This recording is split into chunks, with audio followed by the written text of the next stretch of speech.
Friends, ಈ ಆಯಾಸ, ತಲೆನೋವು ಮತ್ತು ಹಸಿವು ಇವೆಲ್ಲ ಕೆಲವು ಸಲ ಒಂದೇ ಕಾರಣದಿಂದ ಆಗುತ್ತೆ. ಅದೇನು ಗೊತ್ತಾ? ನೀರು ಕಡಿಮೆ ಕುಡಿಯೋದು.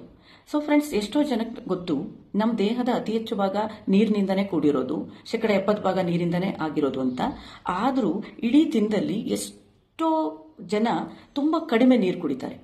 ಸೊ ಫ್ರೆಂಡ್ಸ್, ನಾನು ಹೇಳೋದಿಷ್ಟೇ, ನೀರು ಕಡಿಮೆ ಕುಡಿಯೋದ್ರಿಂದ ಈ ಆಯಾಸ, ತಲೆನೋವು ಮತ್ತು ಮಲಬದ್ಧತೆ, ಹಾಗೆ ನಿಮಗೆ ಹಸಿವು ಜಾಸ್ತಿ ಆಗೋದು, ಹಾಗೆ ಕಾನ್ಸಂಟ್ರೇಷನ್ ಪವರ್ ಕಡಿಮೆ ಆಗೋದು, ಇವೆಲ್ಲ ಸಮಸ್ಯೆಗಳನ್ನ ಎದುರಿಸಬೇಕಾಗತ್ತೆ.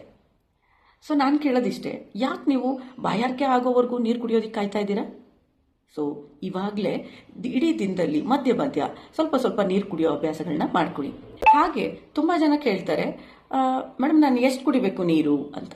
ಸೊ ನಾ ಹೇಳೋದಿಷ್ಟೇ, ನೀರನ್ನ ಕುಡಿಯೋ ಪ್ರಮಾಣ ಅನ್ನೋದು ಅದು ನಿಮ್ಮ ದೇಹಕ್ಕೆ ಎಷ್ಟು ಅಗತ್ಯವಾಗಿದೆ, ಮತ್ತು ನೀವು ಯಾವ ವಾತಾವರಣದಲ್ಲಿ ಇದ್ದೀರಾ, ಮತ್ತು ಹಾಗೆ ಇಡೀ ದಿನದಲ್ಲಿ ನಿಮ್ಮ ಚಟುವಟಿಕೆ, ನಿಮ್ಮ ಇಡೀ ದಿನದ ಆಕ್ಟಿವಿಟೀಸ್ ಯಾವ ಪ್ರಮಾಣದಲ್ಲಿರುತ್ತೋ ಅದ್ರ ಬೇಸ್ ಮೇಲೆ ನೀರು ಕುಡಿಯೋ ಪ್ರಮಾಣನೂ ಒಬ್ಬರಿಂದೊಬ್ಬರಿಗೆ ಬದಲಾಗ್ತಾ ಹೋಗುತ್ತೆ.